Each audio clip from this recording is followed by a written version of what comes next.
Bonjour tout le monde, c'est Charles Montigny pour le Keb GPT Podcast, le podcast où on parle d'intelligence artificielle appliquée que du concret. Cette semaine déjà, le 20e épisode du Keb GPT Podcast. Ça fait toujours plaisir de le faire. Parfois, des semaines un petit peu moins, c'est un peu fatigant, mais c'est plaisant de voir que les gens sont toujours au rendez-vous et que la petite communauté croît de mois en mois. Donc, octobre par rapport à septembre, 80% d'augmentation, c'est super excitant de voir ça croître et de voir aussi que les gens continuent à me suivre. Si jamais vous me connaissez pas de LinkedIn, j'imagine que beaucoup de gens me connaissent de LinkedIn, c'est là que je fais la promotion du podcast. Je vous invite à venir me suivre sur LinkedIn. Je poste tous les jours euh, sur le sujet de l'intelligence artificielle appliquée, sur l'intelligence artificielle générative, des textes et des petites vidéos. Ça fait un petit bout que j'ai pas posté de vidéo, mais je vais recommencer bientôt. J'adore faire cela. Donc, 20e épisode et cette semaine, j'avais envie de parler de deux sujets. Premièrement, le fait que Joe Biden, le président du plus beau pays du monde, les États-Unis d'Amérique, et sa vice-présidente Kamala Harris ont fait un décret présidentiel pour la régulation de l'IA. Donc, je vous explique les avenants et aboutissants de ce décret, aussi les impacts que ça pourrait avoir sur l'économie de l'intelligence artificielle et à quel point bon, c'est applicable pour excusez-moi, pour les est-ce que le gouvernement va réussir à l'appliquer finalement? Aussi, depuis que j'ai tourné mon segment, là, je l'ai tourné un petit peu d'avance, Andrew Ng est sorti pour dire que les big tech, les OpenAI de ce monde, Anthropic, Google, etc., augmentaient en fait dans la perception des gens les risques de l'IA pour que le gouvernement vienne légiférer, réguler et que ça les lock-in un peu au top et que les autres ne puissent pas franchir la bureaucratie de l'État. Est-ce que c'est possible? Oui. Est-ce que je suis dans le secret des dieux? Non. Je n'ai pas la capacité de savoir si c'est vrai ou non. Je ne suis pas philosophe des dangers de l'IA, des risques existentiels. Mais si quelqu'un connaît Joshua Bengio et il veut euh, l'inviter à venir en discuter avec moi, ça ferait très plaisir de recevoir Joshua sur le pod. Maintenant, deuxième sujet, il y a eu un petit leak par rapport à des nouvelles fonctionnalités de ChatGPT, donc le fait de pouvoir chatter avec des documents. Est-ce que ça va tuer des centaines de startups comme certains le prétendent? Moi, je pense que non. Je vous explique pourquoi. Euh, j'ai réalisé en fait aussi une fois, après avoir tourné le segment, que Claude, qui est le chatbot d'Entropic, excellent modèle, avait déjà cette fonctionnalité-là et avec 100 000 tokens de fenêtres de contexte, donc des plus gros documents encore. Donc, c'est pas vraiment une révolution et ça ne tuera probablement pas de startup. Maintenant, j'avais aussi envie de vous parler, avant de commencer le podcast, de mon nouveau projet, en fait, le groupe d'action IA 2024, qui se tiendra à partir du 15 novembre 2023. C'est un groupe restreint, groupe élite de 6 dirigeants ou dirigeantes ou fondateurs, fondatrices de PME avec au moins 1 million de dollars de chiffre d'affaires. Je vais créer un groupe de 6 personnes avec qui je vais partager 6 rencontres à toutes les semaines de 1 heure pour les préparer à créer, à définir la stratégie d'IA pour 2024. C'est hyper important que les PME prennent prennent le bateau, prennent le train de l'IA le plus tôt possible pour ne pas être derrière. Donc, tu veux en fait te positionner efficacement pour être en avant de la courbe de l'IA, évidemment, pour être capable d'automatiser le plus possible avec l'IA et ne pas être laissé pour contre derrière. Comme je vous disais, ce programme, ça va être des rencontres à toutes les semaines dans ce petit groupe restreint avec moi. Si ça vous intéresse, vous avez jusqu'au 10 novembre pour venir faire la rencontre de qualification. Donc, je veux vraiment que les gens soient motivés, que ce soit des dirigeants, dirigeantes ou des exécutifs de PME qui aient un revenu d'au moins $1 million, que leur siège social soit au Québec et qui, évidemment, qui soient motivés par le potentiel de l'IA. Donc, venez faire cette rencontre, cette entrevue de qualification si ça vous intéresse. Le lien est en description du podcast. Sinon, ben, je vous dis bon épisode et voilà. C'est le CapGPT Podcast. CapGPT Podcast. CapGPT Podcast. Hey! Donc, le premier sujet que je voulais discuter avec vous, c'était autour de l'annonce qui a été faite par la Maison-Blanche concernant l'IA et la régulation de l'IA, si ça se dit en français. Bonne question. Mais bon, autour de la régulation de l'IA, on avait vu au Congrès dans la dernière année tous les grands joueurs, là, Sam Altman, le PDG de Google, aussi les gens d'Anthropic, aller discuter d'IA là-bas. Par contre, on n'avait pas nécessairement vu de grandes avancées concrètement autour des lois par rapport à l'intelligence artificielle. Donc, c'était encore, disons, assez nébuleux ce qui allait arriver. Et donc, aujourd'hui, il y a eu concrètement une loi, un décret présidentiel qui a été passé et qui amène quelques questions. Donc, donc disons, le plus gros aspect, la plus grosse chose qui est sortie de ce décret-là concrètement, c'est le fait que les entreprises vont devoir partager avec le gouvernement fédéral américain les résultats de leurs tests, de leur red teaming qu'on appelle, qui est en fait une entité, une équipe qui teste l'IA pour pas qu'elle puisse faire des choses néfastes. Donc, on peut penser à terme à une super intelligence qui pourrait, qui pourrait faire des choses qu'on ne voudrait pas, mais aujourd'hui aussi, vraiment concrètement, que, par exemple, ChatGPT ne puisse pas créer des bombes. Bon, comment ça va fonctionner? Ça amène plusieurs questions, là. Est-ce que les grandes entreprises américaines voudront réellement partager ça? La problématique qu'on peut penser à, c'est que concrètement, c'est des secrets d'entreprise. Tu sais, si jamais tu as ton IA qui a certains problèmes dans certains cas, tu ne voudrais pas que ça rentre au gouvernement pour être peut-être leaké par la suite. À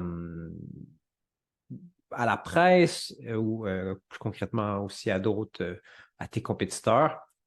Ça pourrait être leaké, ça pourrait être aussi partagé bon, dans d'autres, sous d'autres réserves. Donc, en tout cas, intéressant à suivre, mais est-ce que les grandes entreprises voudront le faire? Ça, c'est une bonne question. Et pas nécessairement voudront, mais peut-être qu'ils vont cacher des choses. Donc, problématique à ce niveau-là.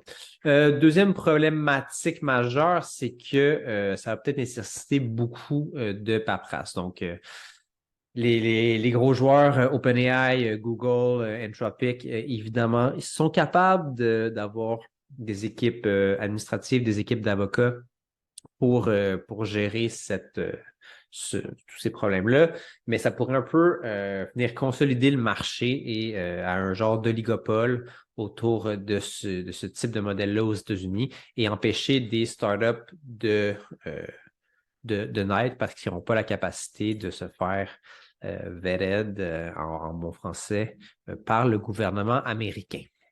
Donc, à suivre, mais en espérant que ça va être fait de la manière la plus simple pour ces plus petites entreprises, quitte à même aussi, un peu comme Sam Altman le proposait lui-même, mettre moins de législation autour des plus petits joueurs qui ont des forces computationnelles plus faibles et qui ont moins de risques que le modèle devienne dangereux jusqu'à un certain point. Mais en général, tu sais, je pense que c'est une très bonne chose que le gouvernement américain soit intéressé euh, à ce type de régulation. Là, on avait vu dans les derniers temps beaucoup de gens venir dire. Il y avait eu évidemment la pause qui avait été demandée, bon, qui était potentiellement très, très dure à appliquer. Mais c'est ça, cette pause-là qui était pour mettre un peu les choses en perspective, se demander on en était où. C'est une technologie qui est très, très nouvelle, très, très puissante. Donc, c'est important de réfléchir à ça et que le gouvernement américain le soit, c'est aussi une bonne nouvelle. Il veut aussi aider, en fait, ses employés à venir un peu geek out avec l'IA, à en apprendre davantage, qui est aussi une bonne chose. Et j'espère que le gouvernement canadien est à l'écoute de ce qui se passe aux États-Unis et qui est très intéressé à faire de même. Je ne sais pas à quel point le gouvernement canadien est en mesure de faire ça, mais un peu comme aux États-Unis, il y a la FDA pour les médicaments et la nourriture. Santé Canada au Canada fait un peu la même chose, mais moi, ça me ferait plaisir de voir que le Canada prend un peu partie dans cette révolution de l'IA et qui vient faire des choses de ce côté-là aussi. Donc, si Justin, si tu es à l'écoute, j'apprécierais que tu fasses de même, ou M. Legault au Québec. Ça pourrait être très bien aussi. Deuxième sujet, cette semaine, on a vu passer ce week-end une annonce qui aurait coulé, leaké d'OpenAI, qui dirait essentiellement deux choses. Donc, qu'il y aurait des nouvelles mises à jour de la version ChatGPT Plus qui viendraient faire deux choses, comme je viens de le dire. Premièrement, bon, ce serait possible maintenant de converser, de chatter en bon français avec des documents PDF, entre autres, dans ChatGPT directement. Et deuxièmement, qu'il y aurait un peu une interface standardisée. Donc, si vous connaissez un peu ChatGPT, en ce moment, ce qui arrive, c'est que tu peux aller demander à DALL-E de faire un visuel. Tu peux avoir la recherche en ligne, donc du web browsing. Tu peux faire de l'analyse de données, mais tout ça est segmenté. Donc, essentiellement, l'annonce nous dit qu'il y aurait maintenant une seule interface et que tu pourrais tout faire un peu sous le même chat. Notez bien que OpenAI n'a pas dit que c'était vrai. Donc, c'est très, très possible que quelqu'un a fait un petit logo, un petit visuel à la forme d'OpenAI et que là, tous les influenceurs IA de ce monde ont repris ça et ont essentiellement repris ça avec la même, la même ligne qui est un peu déplorable, tant qu'à moi. Là. Je suis un peu tanné de voir 24 fois la même publication sur LinkedIn qui était en fait est-ce que OpenAI vient de tuer une centaine, j'ai entendu des milliers de startups qui font du chat avec des documents. Donc, voilà, je vais un peu déballer tout ça avec ce que j'en pense.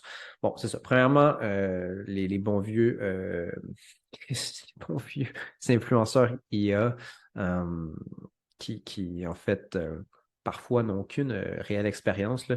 Dans certains cas, j'en ai vu plusieurs qui l'année passée étaient en fait, aujourd'hui sont experts IA, l'année passée, était expert blockchain, technology, Bitcoin, et l'année prochaine, probablement, qui vont être experts dans le métaverse. Donc, à suivre, mais ils ont des bons côtés, honnêtement, ces gens-là un petit peu moins techniques. Là. Je ne veux pas taper sur la tête des gens qui sont un petit peu moins techniques, mais la problématique, juste pour en fait finir, excusez-moi, pour finir sur le bon côté, c'est qu'ils ne vont pas rentrer dans les détails du côté technique. Des fois, c'est très bien parce que en fait, on veut savoir ce que ça fait, comment ça peut nous aider et non comment c'est fait.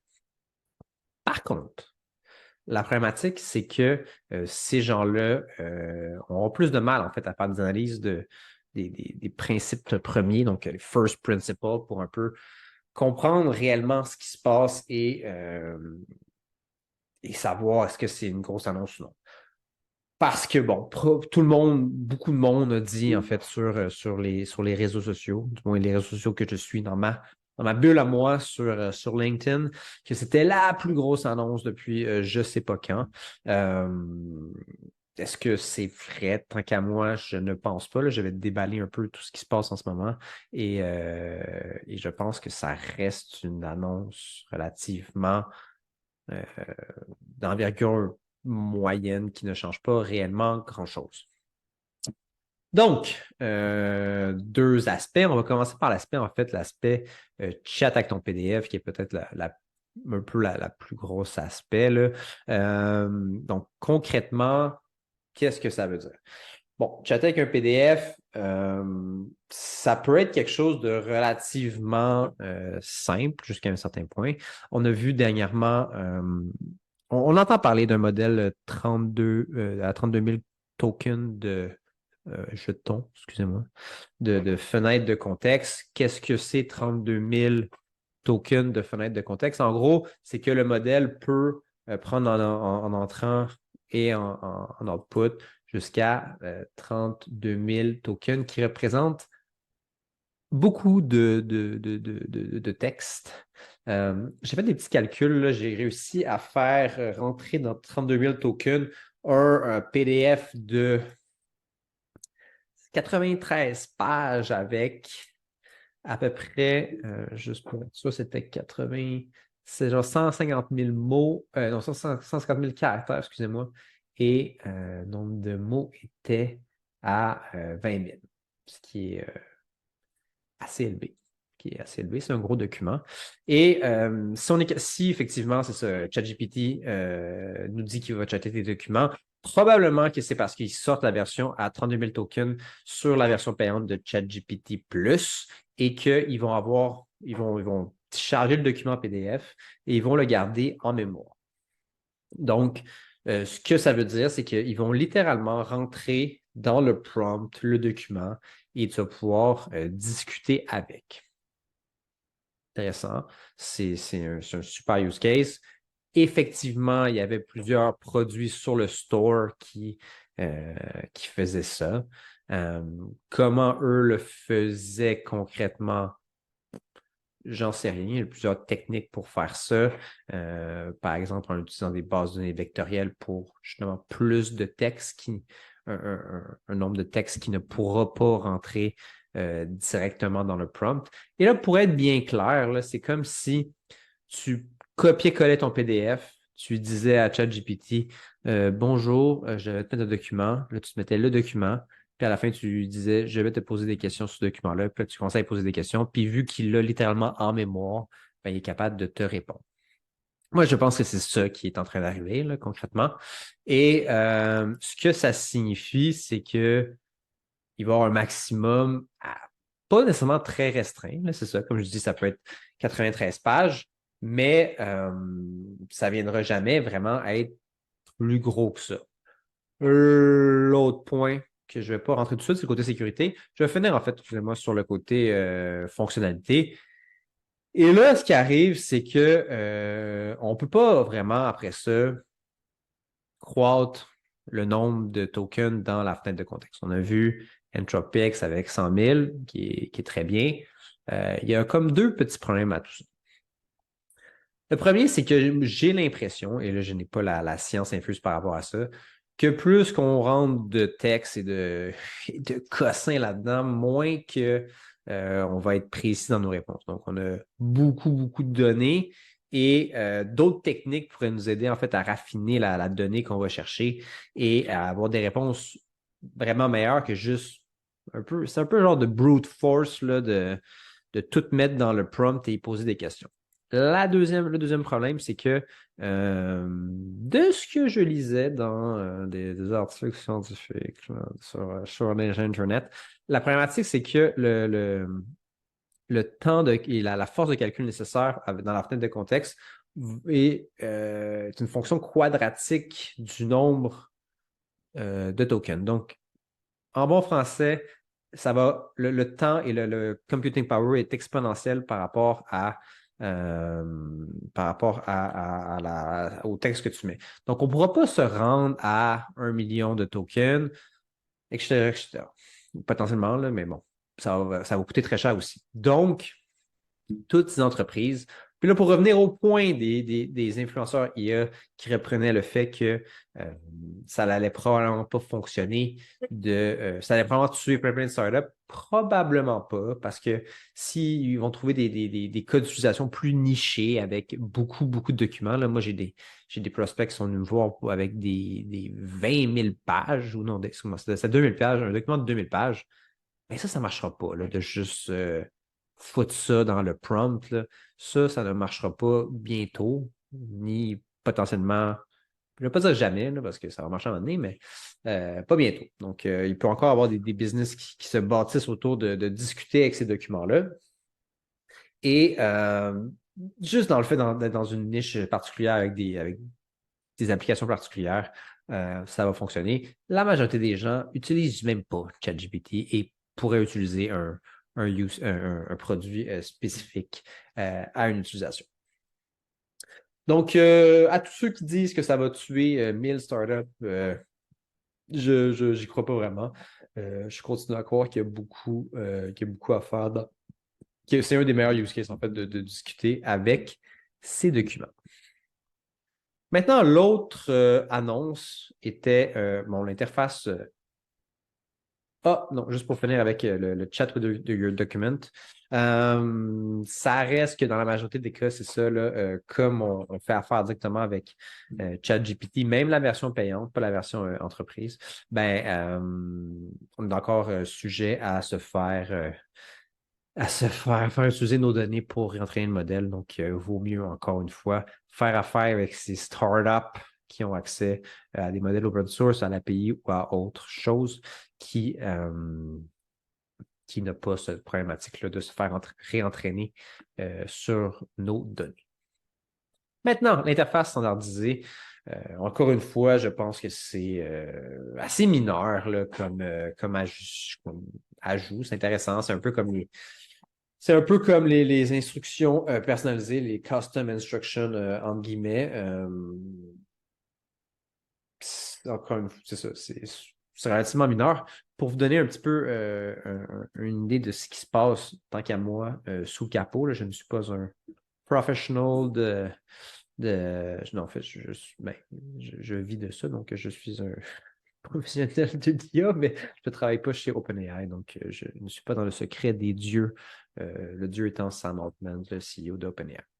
Donc, les grands modèles de langage, on peut leur donner des fonctionnalités supplémentaires avec ce qu'on appelle des tools qu'OpenAI appelle, lui, des functions. Donc, en bref, le cas d'utilisation le plus, disons, simple, c'était l'idée que les grands modèles de langage ne sont pas bons pour calculer. Donc, si tu prends 8 chiffres, tu fais fois 8, fois un autre 8 chiffres, donc 1, 2, 3, 4, 5, 6, 7, 8 fois 4, 5, 6, 7, 8, 9, 10, blablabla. Ça ne va pas être bon. Puis ça, c'est clair. Donc, le premier outil que tu pourrais créer, c'est une calculatrice. Et en gros, tu expliques la fonction, puis là, je parle littéralement de fonction dans Python, par exemple, et il va être capable, le LLM va pouvoir cibler quand il devrait l'utiliser. Donc, tu lui donnes une bonne description du moment qu'il devrait l'utiliser. Exemple,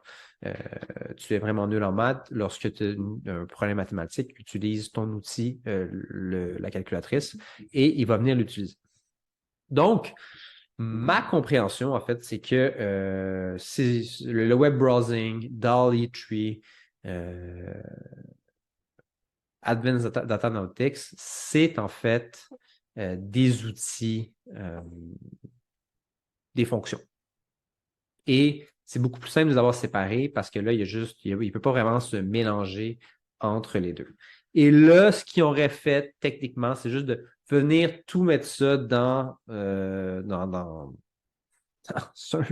dans un thread, centraliser tout ça. Et là, le AI, le LLM va devoir comprendre quel outil il doit venir utiliser dans chacun des cas. Donc, c'est intéressant. Ça va nous sauver un petit peu de temps, mais la réalité, c'est que ça nous sauve du copier-coller, là. Quand ChatGPT est sorti, ça nous a sauvé plein de temps à faire plein de choses. Dans ce cas-ci, des microsecondes à gauche, à droite pour des use cases spécifiques euh, de voir copier-coller des choses d'un thread, d'une discussion à l'autre de ChatGPT. Donc, j'ai un petit peu comment dire, j'ai un peu de retenue par rapport à la plus grande annonce d'OpenAI depuis un bout. Moi, je continue à croire que le Code Interpreter et peut-être Vision aussi, le ChatGPT Vision, sont des outils beaucoup plus utiles pour beaucoup plus de monde. Le Code Interpreter est capable de faire des trucs assez fous. Donc, c'était ça pour la nouvelle concernant les sorties des nouveaux use cases.